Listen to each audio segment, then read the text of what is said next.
தமிழக வெற்றிக் கழக தலைவர் திரு விஜய் அவர்களுக்கு இருக்கும் அச்சுறுத்தலை கருத்தில் கொண்டு மத்திய அரசு சமீபத்தில் அவருக்கு ஓய்பிரிவு பாதுகாப்பு வழங்க ஆணை பிறப்பித்திருந்தது.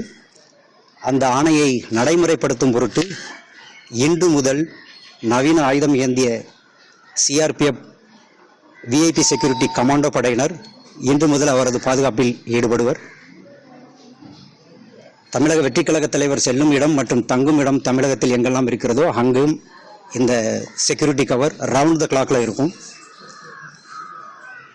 பாதுகாப்பு பணியில் ஈடுபடும் இந்த வீரர்கள் என்எஸ்ஜி, எஸ்பிஜி போன்ற சிறப்பு பாதுகாப்பு படையில் பணியாற்றிவிட்டு திரும்பியவர்கள். எனவே இவர்கள் முக்கியஸ்தர்களை இக்கட்டான நிலைமையிலும் அச்சுறுத்தல் சூழ்நிலையிலும் முக்கியஸ்தர்களை எப்படி பாதுகாப்பு வழங்க வேண்டும் என்பதில் பயிற்சி பெற்றவர்கள். இவர்கள்